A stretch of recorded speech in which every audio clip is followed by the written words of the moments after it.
దీనిలో సంవత్సరానికి 12,000 చొప్పున 6,000గా 2 దఫాలుగా డైరెక్ట్ బెనిఫిట్ ట్రాన్స్ఫర్ డీబీటీ అంటారు. అంటే లబ్ధిదారునికి ఇంట్లో ఉన్న ఆడవాళ్ళ పేరు మీద 6. సో ఎలాంటి భూమి లేకుండా ఉండి జాతీయ ఉపాధి హామీ పథకం 2023-24 సంవత్సరంలో కనీసం 20 రోజులు పనిచేసిన కుటుంబాల్లో ఉన్న ఆడవాళ్ళకు సంబంధించిన పేర్లు మనకి 73 మందికి ఈ అర్హత లభించింది. దీనిలో మనము వాళ్ళు ఏమైనా రైతు భరోసా తీసుకుంటున్నారా, లేదంటే ఆ కుటుంబంలో ప్రభుత్వ ఉద్యోగులు ఉన్నారా, ఇవన్నీ గమనించుకొని ఆ లిస్టు మనం ఫైనల్ చేసుకుని అప్రూవల్ కోసం పంపించడం జరుగుతుంది. అయితే చాలామందికి నిన్న మొన్న జరిగిన గ్రామ సభలో వచ్చిన డౌట్ ఏంటంటే, మేము పథకం 2007లో పుట్టినప్పటి నుంచి పని చేస్తున్నాము, మాకు 20 రోజులు పని ప్రతిసారి చేస్తున్నాము, మాకు ఈ స్కీమ్లో అర్హత లిస్టులో మా పేరు రాలేదు. దీనికి ఒకటే ఒక సమాధానం ఏంటంటే, వాళ్ళు 2023-24 సంవత్సరంలో ఆ ఊళ్ళో లేరు, వేరే ఊళ్ళో ఉన్నారు సంవత్సరం పాటు. ఆ సంవత్సరంలో వాళ్ళు పని చేయకపోవడం వల్ల రాలేదు.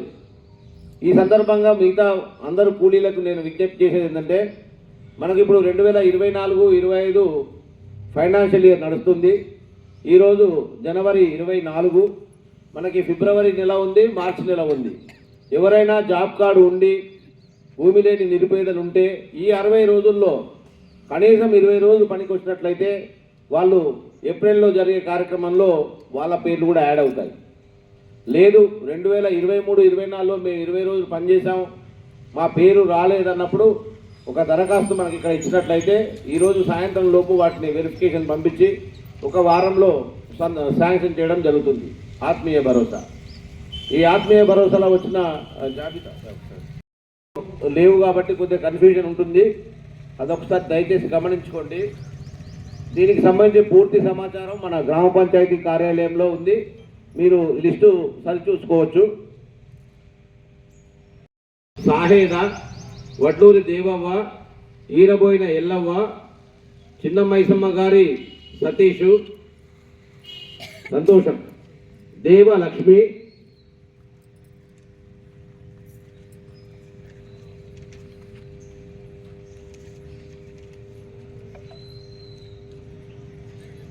కొత్తవల్లి లక్ష్మీ నరసమ్మ, మంచినీళ్ళ మంజుల, పెంటం గంగ, నాగారపు సుజాత, లక్ష్మి, చిన్న మైసన్న గారి భాగ్య, ఈరబోయిన రాజవ్వ,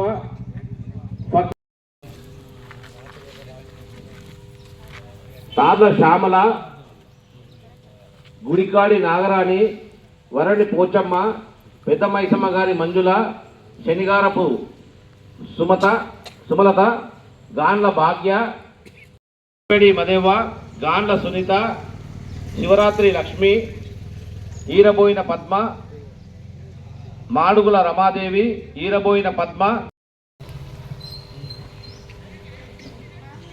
ఈరబోయిన చందవ్వ, ఇద్దరి పద్మ, దేవ ఇంద్ర, మైసమ్మ గారి రాధ, కొట్లపేట నరసవ్వ, కరువారి భాగ్య, పంపల,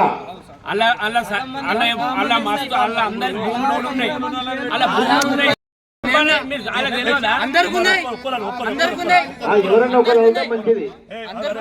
అందరికి ఉన్నాయి కదా, ఓకే. గ్రామ సభ ద్వారా వాళ్ళందరూ అర్హులు కాదని పంపిస్తాం. సరే సరే, మంచిది. ఒకసారి వెరిఫై చేసి పంపిద్దాం రండి, వెరిఫై చేద్దాం, వెరిఫై చేసి పంపిద్దాం. సరే, వెరిఫై చేసి పంపిద్దాం, నో ప్రాబ్లం. ఇప్పుడు మీరు చెప్తారు కదా ఉందని చెప్పండి, మరి ఎవరి పేరు ఉందో. మంచిది, మేము వెరిఫై చేసుకుంటాం, రికార్డులు వెరిఫై చేసుకొని పంపిస్తాం, రికార్డు వెరిఫై చేసుకొని పంపిస్తాం. Thank you, thank you. దాదాపు ఒక 60 మందికి భూములు ఉన్న రాసి ఉంటారు మీరు. థ్యాంక్ యూ, అది ఒకసారి వెరిఫై చేసుకుని పంపిస్తాం. పక్కన ఏఈఓ గారు ఉన్నారు కదా సార్, పేర్లు ఒకసారి వెరిఫై చేసుకోండి.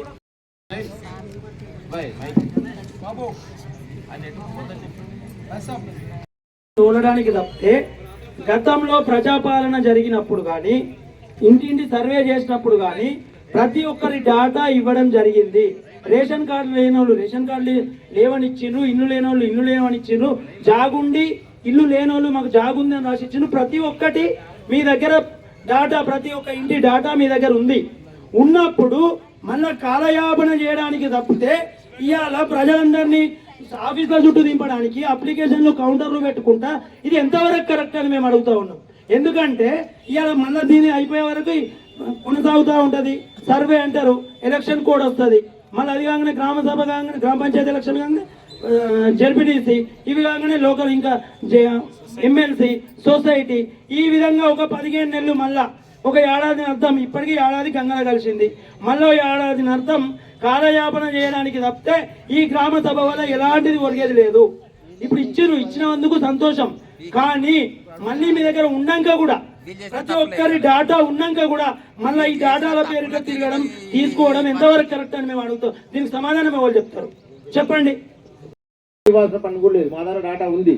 కానీ వినండి, మీరు చెప్పినప్పుడు నేను విన్నా కదా, మా దగ్గర దాదాపుగా 16,000 కుటుంబాలకు సంబంధించిన గంభీరావుపేట పంచాయతీకి సంబంధించి, మండలానికి సంబంధించి 16,000 దాదాపుగా 5 వరకు డాటా ఎంట్రీ అయి ఉంది. ఇందిరమ్మ ఇళ్ళకి కానీ, తర్వాత రేషన్ కార్డులకు కానీ, పెన్షన్స్ కానీ అన్నిటి ఉంది. కానీ డేటా ప్యూరిఫికేషన్ కోసము లేదు, మీకు అవసరం ఉంది, నాకు ఖచ్చితంగా కావాలనుకున్నప్పుడు మాత్రమే మీరు ఇవ్వచ్చు తప్ప మీరు ఇస్తేనే వస్తుందని మేము బలవంతం చేయట్లేదు. ఎవరైనా గుర్తుంచుకోండి, ఎవరిని మేమే జిరాక్స్ సెంటర్లకు వెళ్ళి మీరు తీసుకొచ్చి ఇస్తేనే కుదురుతాను అనట్లా. మీకు అవకాశం ఉంటే ఒక అర్జీ ఇవ్వండి, పరిశీలించడానికి మళ్ళీ ఒక అవకాశం ఉంటుందంటాం. డాటా మా దగ్గర లేక కాదు, డాటా ఉంది. ఆ డాటాతోనే కదా ఇదంతా మేము ఇచ్చింది. రైట్. తర్వాత నెక్స్ట్ ఐటమ్ వచ్చేసరికి ఇందిరమ్మ ఇల్లు ఉంది. చెప్పండి.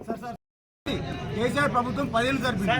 ఇప్పుడు వచ్చినాక రేవంత్ రెడ్డి ప్రభుత్వం ఏం చెప్తుందంటే అప్లికేషన్ అంటుంది, అన్ని అంటుంది. వాస్తవానికి ఎంతవరకు సమంజసం?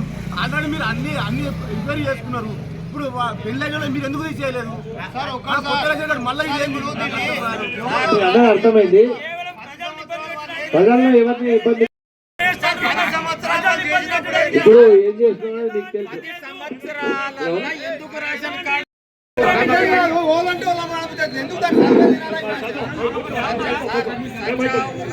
తర్వాత మనకి ఇందిరమ్మ ఇళ్ళకి వచ్చేసరికి ఈలోపు సార్ చిన్న ఒక అనుమానం సార్,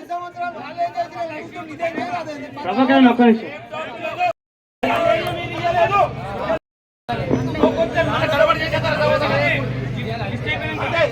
అయిపోయినా 50% ఇళ్ళ పేర్లు మనం ఇందిరమ్మ ఇల్లు శాంక్షన్ చేసుకోవడానికి అవకాశం ఉంది. దీనిలో మీ అందరికి తెలుసు, మనకు కాన్స్టిట్యున్సీకి 3,500 చొప్పున ప్రతి సంవత్సరం 3,500 చొప్పున ఇవ్వడం జరుగుతుంది. దానిలో మన గంభీరావుపేట మండలానికి వచ్చే దాన్ని బహుశా సుదీర్ఘంగా దీనికి ఆర్సీసీ రూప తాటిపట్టలు కప్పుకున్నారా, తర్వాత గుడిసెన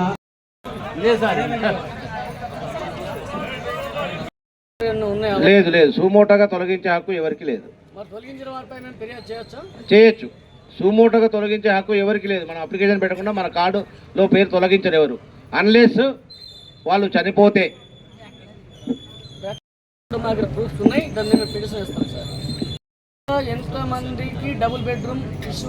అయ్యా ఇది డబుల్ బెడ్రూమ్ సంబంధించింది కాదు, కేవలం 4 సంబంధించి మాత్రమే మాట్లాడతాము.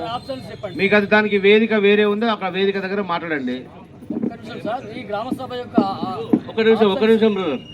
ఒక నిమిషం చేయగలుగుతామా ఆలోచన చేద్దామని చెప్పి ఇందులో పాల్గొనడానికి నేను వచ్చిన ముఖ్య అతిథి కాదు, మీలో నేను ఒకరిగా వచ్చిన. గ్రామస్తులకు ఎవరికైనా ఎటువంటి ఇబ్బందులు ఉన్నా కూడా పరిష్కారం చేసుకోవడానికి ఒకవేళ ఏమైనా క్లారిఫికేషన్ కావాలని అడిగితే ప్రభుత్వ పక్షాన, అంటే ఇది ప్రభుత్వం సంబంధించిన సమావేశం, పార్టీ సమావేశాలు కాదు ఇది. నేను ప్రభుత్వం మీటింగ్గానే మీ అందరితో పాటు ఒక సభ్యుడిగా ఇక్కడికి వచ్చిన. ఏదైనా ఒకవేళ ఇక్కడ ఏమైనా క్లారిటీ రాకపోతే నేను చెప్పడానికి ప్రయత్నం చేస్తే ప్రభుత్వం పక్షాన. ఒకవేళ ప్రభుత్వం ఏమైనా చేయవలసిన అవసరం ఉన్నా కూడా ప్రభుత్వం ద్వారా చేయించే బాధ్యత కూడా తీసుకుంటా అని చెప్తా ఉన్నా. ఎందుకంటే నేను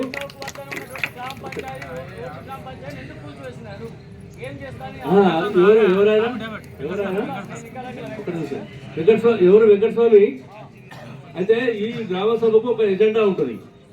ఈ ఎజెండా ప్రకారంగా దీని లోపల 1, 2, 3, 4 ఎజెండా ఉందా? ఎజెండాలో ఎన్ని అంశాలు అయినాయి? ఎజెండాలో ఉన్నదాన్ని చర్చ చేయండి. ఇంకా ఏదైనా మాట్లాడాలనుకుంటే అవతల కానీ ఇంకెక్కడ కానీ మాట్లాడచ్చు. ఎవడు ఎందుకు కొట్టిండి ఇంకా అవన్నీ దీంట్లో కాదు. ఇప్పుడు ఈ ఎజెండాకు పరిమితమై మాట్లాడుకుందాం. ఉత్తర అనవసరంగా రాజకీయ ఏ వినవా వెంకటస్వామి, ఇక్కడ సామాన్యమైన ప్రజలకు కష్టంగా కూడా చూడాలి. కార్డుల విషయం లోపల ఏమైనా క్లారిటీ ఉంటే నేను సాయం చేయడానికి మీతో పనిచేస్తా అని చెప్పడానికి ఇక్కడికి వచ్చిన. కలెక్టర్ గారితో మాట్లాడతా, అవసరమైతే ప్రభుత్వంతో మాట్లాడతా, ముఖ్యమంత్రితో మాట్లాడతా, అంతే. ఇక్కడ అవన్నీ తీసుకొచ్చి నీకేమైనా పని ఉంటే ఇంకా అవతల వేరే కార్యక్రమం ఈ ఎజెండా ప్రకారంగా ఒక్కొక్కటి మాట్లాడమని దయచేసి సామాన్యులకు నష్టం కాకుండా చూడాలి, వాళ్ళకు లాభం అయ్యేటట్టు చూద్దాం. అవసరమైతే ఇంకా గంట సేపు కూర్చున్నా సరే ఒక్కొక్క అంశాన్ని మనం పనిచేద్దాం. వెంకటస్వామి, నేనేమంటున్నా అంటే ఒకవేళ ఎందుకు మీరు అందరూ పోతున్నారు అంటే అందులో ఒకటే రౌండ్ టేబుల్ సమావేశం, గ్రామ సభ కదా, సభ లేదు ఎన్నిక లేదు, అందరం ఒకటే చేయడానికి అవకాశం ఉంటుందేమో ప్రయత్నం చేయడానికి వచ్చిన. దయచేసి వినాలి అంతే తప్ప ఇక్కడ ఇది రాజకీయాలు. మనం గంభీరపేటలో మనం అనుకోని ఇప్పుడు ఎవరికైనా 10 మందికి ఏమైనా నష్టం జరిగింది అనుకో, లాభం చేద్దాం.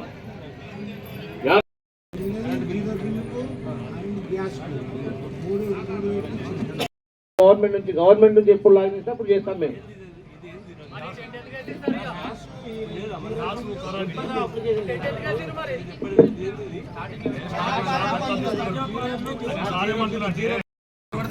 లేదు అని ముచ్చటాన్ని అనద్దు. ఫస్ట్ తీసుకుని ఇదే కదా, మళ్ళా తర్వాత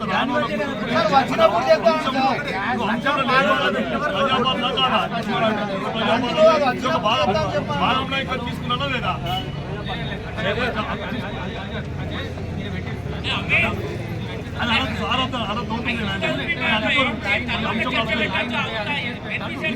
తప్ప రాదు, అది లేదు అనద్దు ఉంటున్నా. ఇన్వాల్వ్ చేసిందే బాబు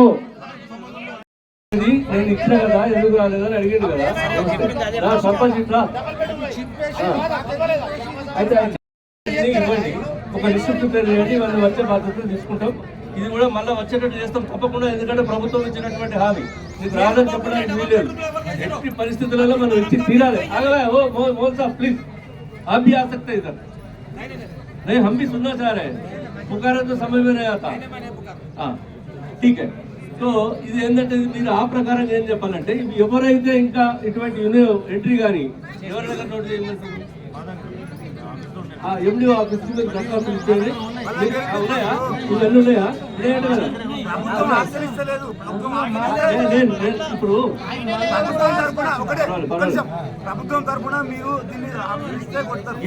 ఇప్పుడు నేను మీకు ఒక అధికారి దగ్గర ఉన్నటువంటి ఏవైతే మనం చట్టపరంగా ప్రభుత్వం ఇచ్చినటువంటి హామీ లోపల మీరు దరఖాస్తులు పెండింగ్ ఉన్నాయో ఇవన్నీ లిస్టు రేపు ఇవ్వగలుగుతారా? లిస్టు నాకు 3 రోజులలో ఇస్తారా? ఆ లిస్టు నాకు ఇస్తే నేను అన్ని మంజూరు చేస్తా. Okay, don't worry. నేను చెప్పవా ఇప్పుడు ఫర్ ఎగ్జాంపుల్ ఇప్పుడు మీకు ఒక మాట చెప్పాలి. ధరణి ఉన్నది, ధరణిలో ఇవాళ మనము మృత్యుంజయ పేరు తీసి నీ రాజు పేరు రాసింది అనుకో, లేదా రాజు పేరు తీసి నా పేరు రాసింది అనుకో, ఇప్పుడు మార్చమంటే ఎవరో ఉన్నాడా? ఎవరు? ఇప్పుడు నీ పేరు తీసి నా పేరు రాసింది అనుకో ఇంతకుముందు. ఇప్పుడు చట్టం మార్చి భూభారతి అని పెట్టారు. అరే అన్యాయంగా మార్చేది రాజు పంతుల పేరు మీద రాసింది, కానీ పంతుల పేరు నుంచి నీ పేరు మీద మార్చేటువంటి అవకాశం ఇవాళ దగ్గర లేదు, ప్రభుత్వం దగ్గర లేదు. కాలం వేసింది, అది ఓపెన్ కావాలి. ఓపెన్ అయితే బరాబరం మళ్ళీ నీది నీకు వస్తుంది, నా పేరు నుంచి తీస్తుంది, నీ పేరు మీద వస్తుంది. అట్లా కొన్ని పరిస్థితులలో అధికారుల దగ్గర అంత అవకాశం లేదు.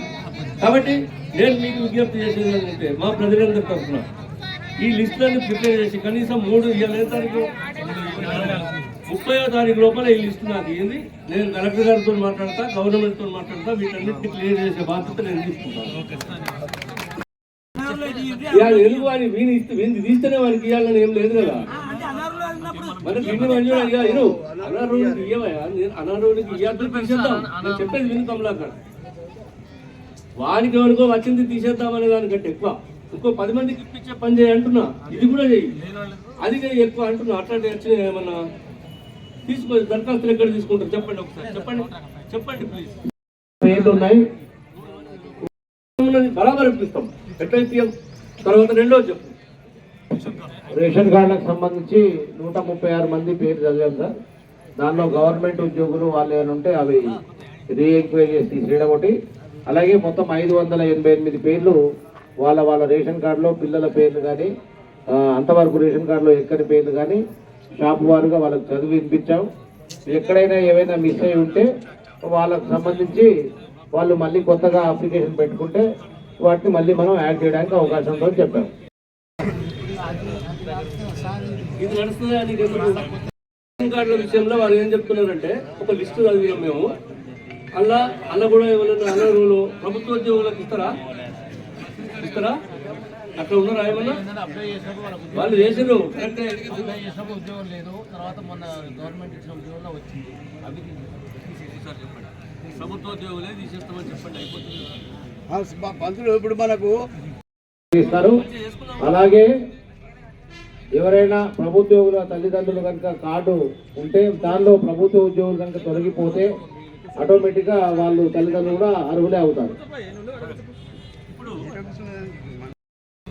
అది ఆ ప్రభుత్వం ఈ ప్రభుత్వం కాదు, ఏ ప్రభుత్వంలో అయినా నన్ను అడుగుతూనే ఉంటారు. ఇక్కడ వచ్చి నేను చెప్తూనే ఉంటాను, రాస్తూనే ఉంటాను. వచ్చినదో రాలేదో నాకు తెలియదు. అర్హులు అనే వాళ్ళు ఎవరున్నా కూడా ఆఖరి మనిషికి ఇచ్చేదాకా నేను ఇక్కడ బాధ్యత తీసుకుంటానని మీకు చెప్తా ఉన్నాను. లేకపోతే మళ్ళీ మొన్న అన్నావు కదా అని నన్ను మీరు అడగారు.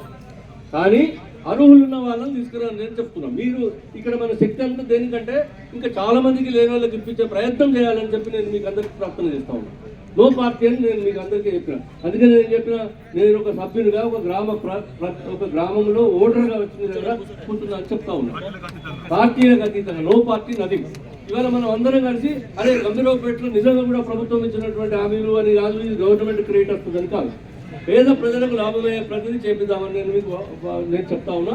హామీ ఇచ్చినవన్నీ నెరవేర్చడానికి నేను నాకున్నటువంటి పలుకుబడిని మా ఊరు కనుక తప్పకుండా నేను దీని వరకు ప్రయత్నం చేస్తాను. అవసరమైతే ఈ మీటింగ్ తర్వాత ప్రైవేట్గా మీ అందరితో అన్ని పార్టీల వాళ్ళతో నేను కూర్చొని మాట్లాడితే ఈ గంభీరపేట ప్రభుత్వం కూడా చెప్తాను.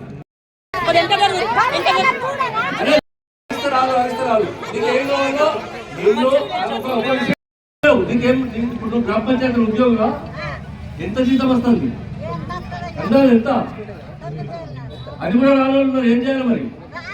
ఊరుకో, అందరికంటే ఎక్కువ నువ్వేనా? ఆగు మరి, ఆగమ్మా అంటున్నావు.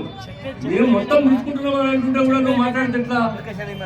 నువ్వు ఇప్పుడు ఒక్క నిమిషం, నువ్వు నీకేం కావాలి చెప్పు. ఇప్పుడు పెట్టావు ఇట్లా చెప్పు, మంచిగా లొల్లి పెడతా అవుతుందా? చెప్పు. ఇల్లు కోసం దరఖాస్తు పెడితే ఏమైంది? ఇల్లు కోసం దరఖాస్తు పెడితే ఏమైంది? నీ పేరు రాకపోతే నా పేరు రాలేదా అని చెప్పు, దరఖాస్తు రాసి. మరి దానికి లేను ఏంటి? ఏదో సినిమా అరిచినట్టు అవుతుందా? నీకు ఇల్లు ఉన్నదా? అసలు లేదా? నువ్వు దరఖాస్తు పెట్టావా? ఎవరు పెట్టావు? నీకు రసీదు ఇచ్చిందా? దరఖాస్తులు అందరికీ అప్లై రసీదు ఇచ్చిందా? ఒక్క మాట హలో ఒక నిమిషం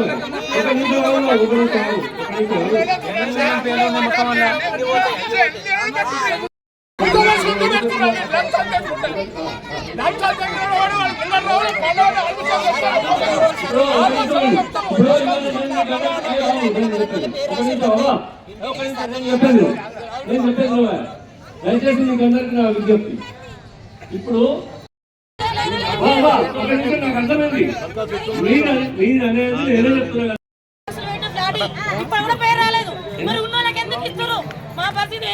అది ఎట్లా రాలేదు?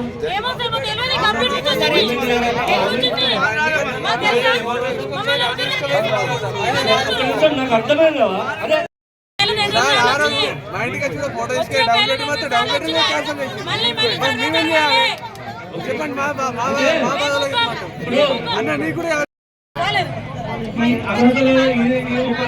ఏం పేరు?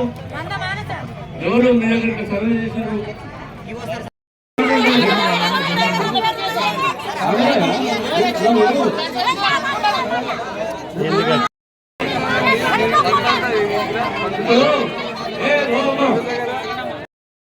కూడా ఉన్నాడు. దయచేసి నేను చెప్పేది రావాలి. ఈ ప్రభుత్వంలో వచ్చే పథకాలు స్కీములు ఏవైతున్నాయో అవన్నీ మా ఊళ్ళోకి అందరికీ రావాలి. అరే ఎప్పుడో ఏడాదికి వచ్చి పంతులు నాకు రాలేదు, నా ఇంటి ముందరికి వాళ్ళు రాలేదు, వీళ్ళు రాలేదు అని తిరుగుడు కాదు. ఇంకా గుర్తుండే అసలు ఎవరెవరి సమస్యలు ఏమున్నాయి పరిష్కారం చేద్దామని చెప్పి నేను వచ్చిన. అయితే మీరు ఏం చేయాలి? ఇప్పుడు నేను వచ్చినందుకు మనకున్న సమస్యలు ఏందో పరిష్కారం చేసుకునేందుకు ప్రయత్నం చేసుకోవాలి. అందరూ బాగా నిలబెట్టిననుకో ఇప్పుడు 4 పోలీసులు వస్తారు, వీళ్ళు ఇటు పోతారు, వాళ్ళు అటు పోతారు, మీటింగ్ అయిందని ఎంపీ ఆఫీస్ అటు పోతారు, రేపు పొద్దున్నట్టు వాళ్ళ ముచ్చట ఎప్పుడు వినేటోడు ఉండడు. కాబట్టి నేనేం చెప్తున్నా, దయచేసి నేను బాబు ఎక్కడే నీ మీటింగ్ ఏంది కాదు మరి. అచ్చా ఇప్పుడు నేనేం చెప్తున్నా అంటే అందరూ దయచేసి ఇప్పుడు నేను 2 విషయాలు చెప్తాను. ఇళ్ళ విషయం లిస్ట్ చదివినా ఇప్పుడు ఆయన ఏదో డబుల్ బెడ్రూమ్ ఇళ్ళ ముచ్చట మాట్లాడుతున్నారు. సార్ 900 ఇంద్రం మిల్లు ఆ లేవలో మాట్లాడుతుంది కదా, మరి లేవలో అట్లా ఉన్న వాళ్ళకి ఎట్లా వచ్చింది? బిల్డింగ్ ఉన్నాయి నేను రాసిన మా ఇంటికి ఇట్లా మాట్లాడితే వస్తుందా ఇప్పుడు నీకు? కావాలా వద్దా వచ్చినాయి అని చెప్పి సభ అభిప్రాయపడతాను. ఏం చేద్దాం? ఇప్పుడు మనం అనర్హుల పేర్లు ఎవరెవరు తెలిస్తే కానీ మనం పంపడానికి లేదు. ఎవరు ఇక్కడ చెప్పమంటే ఎవరు చెప్పరు. వాస్తవంగా వాళ్ళ పేరు వీళ్ళు, వీళ్ళ పేరు వాళ్ళు చెప్పలేదు. కాబట్టి ఎవరికైతే రాకపోతే మాత్రం వాళ్ళకి న్యాయం చేద్దాం. కానీ వచ్చిన దానిలో సరైన కారణం లేకుండా మనం తీసేయడానికి అవకాశం ఉండదు. వెళ్ళదు. ఆయన ఏమంటుండు, అనర్హుడు ఎవడు అర్హుడు ఎవడు నాకైతే తెలియలేదు అంటుంది. అయితే ఏం చేయాలి మనం? వచ్చిన వాళ్ళు రాని వాళ్ళకి ఇప్పించే బాధ్యత తీసుకుందాం. కానీ అంటే ఇప్పుడు నేను అనర్హుల ముచ్చట అయినాకనే రాని వాళ్ళ ముచ్చట మాట. నేనేమంటున్నా అంటే ఎవరికైతే ఇప్పుడు ఈయన పేరు జనార్దన్, మీకు బాగా కడుపులోకి ఉన్నది, దుర్మార్గులకు ఇల్లు వచ్చినాయని చెప్పి బలవంతులకు బలిసిన వాళ్ళకి ఇల్లు వచ్చినాయంటే నువ్వు రాసి నేను దయచేసి నువ్వు దరఖాస్తు రాసి ఈ మీటింగ్ కాగానే పోయి ఎవరికైనా అభ్యంతరం ఉంటే దయచేసి మీటింగ్ కాగానే పోయి ఎండిఓ సార్ దగ్గర దరఖాస్తు ఇచ్చేందుకు ఫలానానికి అర్హత లేదు, దానికి 3 అంకాల బంగ్లా ఉంది, ప్లీజ్ 3 అంకాల బంగ్లా ఉన్నది రాసిగా రాసి. కానీ ఎవడెవడు రాసించిందే ప్లీజ్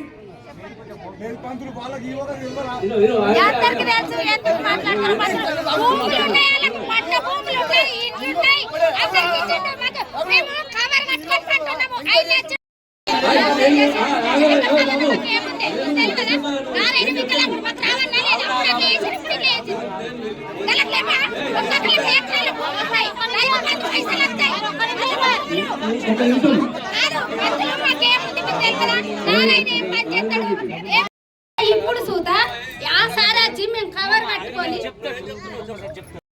ఇవన్నీ ఏంది సార్? గరీబ్ గాడు ఏడ కావాలి అంటే మీకేమన్నా లాభం కావాలంటే ఇక్కడ కూర్చుంటా, నేను వెళ్ళిపోమంటే నేను వెళ్ళిపోతా. నేను వెళ్ళిపోయినాక 10 నిమిషాలు కూడా మీటింగ్ ఉండదు. ఓపిక ఉంటే నేను చెప్పిన దానిలో మీకు మీరు ఉంటారా లేదా ఆలోచన చేసుకోండి. దయచేసి మీరు 1 నిమిషం కూర్చోండి ప్లీజ్. కూర్చోమ్మా విందాము, మాట్లాడుకుందాం అంటున్నాను నేను. అందుకొరకు దయచేసి అక్కడ కూర్చోండి, నిలబడలేదు కూర్చోండి. పోలీసులు ప్లీజ్ 1 నిమిషం అవ్వా, 1 నిమిషం. ఇక విను అబ్బా, నువ్వు చాలాసేపు మాట్లాడుతున్నావు అమ్మా. ఓయ్ చెప్పు, నువ్వు పెట్టావు రాబోయే నౌకరీ వెళ్ళి పెడతా ఉంది. సరే ఇప్పుడు నేనేం చెప్తున్నా అంటే ఇక్కడ ఉన్న వాళ్ళందరికీ ఇప్పుడు ఎండిఓ సభ ఒక లిస్టు చదివండి. ఇక అందరు ఉంటే మళ్ళీ చెప్పారు రాజేందర్ రెడ్డి ఇప్పుడు ఇదివరకు నాకేం చేసారు అవన్నీ కావు. ఇప్పుడు ఇవాళ ఇక్కడ కూర్చుని మనం ఏం చేస్తున్నామంటే ఇదివరకు నాకు ఇచ్చిన దరఖాస్తులు దాని వాళ్ళు ఉన్నారు, అలా పేర్లు రాలేదు, మేము ఫోటోలు దిగినాం. ఇప్పుడు ఆమె నేను 13 ఏళ్ళకి కిరాయి ఉంటున్నా, నాకు ఫోటోలు లేదు, నాకు 3 పిల్లలు, నేను కిరాయి ఉంటున్నా, నన్ను ఫోటో దిగిపోయాను, నా పేరు రాలేదు అంటాను. యువసాప్ యువసాప్ ఇప్పుడు ఇటువంటి వాళ్ళు అందరూ అందుకే ఏం చెప్తున్నారంటే మొత్తము ప్లీజ్ ఎవరెవరైతే ఇటువంటి వాళ్ళు ఉన్నారో వాళ్ళందరినీ ఒక లిస్ట్ ప్రిపేర్ చేసి వాళ్ళందరినీ వెరిఫై చేయండి. ఎప్పటి వరకు చేస్తారు? 3-4 డేస్లో చేస్తారమ్మా. చేసిన తర్వాత ఎంపీడీఓ సార్కి ఇచ్చేయి, ఎంపీడీఓ గారు. తర్వాత ఇవి ఇచ్చిన తర్వాత అయినాక వాళ్ళకి అర్హత లేకపోతే ఉత్తరం రాస్తాం, ఇగో నీకు అర్హత లేదు, ఉత్తరం రాస్తాం ఇంటికి. ఓకేనా? నీకు అర్హత ఉన్నదనుకో ఇప్పిస్తాం. అంటే నేను ఇచ్చేదని కాదు, ఇప్పిస్తా అని చెప్తున్నా. నేను గట్టిగా ధైర్యంగా చెప్తా ఉన్నా. వాళ్ళకి అగ్రహం పెట్టిన ఉంటా కదా నేను. ఉంటానా? ఉన్నప్పుడు నేను మళ్ళీ ఏమైనా 2 ఏళ్ల కింద నువ్వు చెప్పిన నన్ను అడగరా? ఈ ఎండిఓ తబాదలు అవుతాడు, ఈఓ తబాదలు అవుతాడు, ఈ పెట్రోల్ అందరూ తబాదలు అవుతాడు. నేను ఇక్కడే ఉంటాను, నన్ను అడగచ్చు కదా. కాబట్టి నేను ఇంత మంచిగా చెప్తుంటే మీరు వినాలి. మీకు ఎవరికైతే అర్హత ఉండి రాలేదో వాళ్ళందరికీ ఇప్పిద్దాం. ఇదవా రాజేందర్ రెడ్డి? గతంలో ఏమైంది, ఎందుకు రాలేదు, ఎవడెవడేం చేసిందో అనవసరం. ఇప్పుడు రాని వాళ్ళకి ఇద్దాం. తర్వాత ఎవరికైతే దరఖాస్తులు మొత్తానికి పెట్టుకునే వాళ్ళు ఉన్నారు కదా, ఇంకెవరన్నా రాని వాళ్ళు ఉన్నారు కదా, వాళ్ళు దయచేసి దరఖాస్తులు ఇవ్వండి. ఎక్కడ ఇవ్వాలి దరఖాస్తులు? ఎక్కడ ఇవ్వాలి? ప్రజాపాలన కేంద్రాలను రాసింది కదా, అవి ఎక్కడున్నాయి? ఎండి ఆఫీస్ ఉన్నదా? కౌంటర్ ఎప్పటిదాకా ఉంటుందండి? ఇవాళ గ్రామ సభలలో తీసుకుంటారు. ఇవాళ దరఖాస్తు రాయగలిగిన వాళ్ళు రాసి ఇచ్చేసేయండి. రాయరాని వాళ్ళు ఉంటే వాళ్ళు రాసిస్తారు. మాకు రాయరాని అని చెప్తే కూడా రాసిస్తారు. ఒకవేళ అట్లా కాకపోతే రేపు ఎల్లుండి కూడా ఇంకా తీసుకుంటారు. ఇంకా 2-3 దినాలు కాదు. ఇప్పుడు ఎవరెవరికి రాలేదో వాళ్ళందరూ దరఖాస్తులు తీసుకుపోయి దయచేసి ఇచ్చేయండి. నేను 30వ తారీఖు తర్వాత మళ్ళీ కూడా నేను వీళ్ళని కోరుతా, అయ్యా ఎవరెవరికి వచ్చినాయి. నేను ఇవాళ ఒక మాట మీకు చెప్తా ఉన్నాను సార్. నేను 10 ఏళ్ళ కవర్ కప్పుకొని పోతే గూల్తో బాబు. నీ పేరేంది? నువ్వు నేను చెప్పవయ్యా? అదే చెప్తున్నానే, నువ్వు ఇష్టం వచ్చినట్టు మాట్లాడితే మాట్లాడు. ఏ బాబు నేను చెప్తున్నా నీకు, నువ్వు ఇప్పుడు చెప్పు, ఆయన రాసుకుంటాడు అర్థమని చెప్పు. ఓకే రమ్యశ్రీ రాసుకోవా? ఓకే ఓకే ఓకే దాసర్ నరసవా రాసుకో. ఇప్పుడు నువ్వు ఇల్లు కూలగొట్టుకోవాలి, మొత్తం ఇల్లు ఆయనతో కూలగొట్టి ఆ ఖాళీ జాగాలు ఇల్లు కట్టుకుంటా చెప్పు, నీకు పైసలు ఇస్తాను అట్టట్టు అందరు. ఇప్పుడు నేను ఏమంటున్నా, నా విజ్ఞప్తి ఏంటంటే దయచేసి నా విజ్ఞప్తి ఏంటంటే ఆఫీసర్లకు వీళ్ళందరి పక్షాన నేను ఏం చెప్తున్నా అంటే, వాళ్ళ నుంచి పాపులేషన్ ప్రకారంగా డివిజన్ ఇస్తాం. జనాభా ప్రాతిపాదికన ఈ సంవత్సరం 3,500 ఇస్తాం. First phase. సెకండ్ ఫేజ్ మళ్ళీ 3,000, 4,000, 5,000. మీరు అది గ్రామ పంచాయతీలో మీరు కూర్చోవాలి, లేకుంటే మీరు ఎంపీటీసీలో, జడ్పీటీసీలో, గ్రామ సభ్యులు ఎవరో కూర్చొని డిసైడ్ చేసుకోవాలి అదంతా. ఇప్పుడు అది కాదు మన దగ్గర. అది ఇప్పుడు నేను చెప్పలేను. ఈ గ్రామ సభలో ఎంపీడీఓ చెప్పేటోడు లేడు. అది ఒకటి కారెక్ట్ కూడా ఆఖరు మనిషికి వచ్చేదాకా కారెక్ట్ ఇస్తాం. మా ఊర్లో కారెక్ట్ ఇచ్చడం లేరు అని నాకు ఇప్పిస్తా అని చెప్తున్నాను.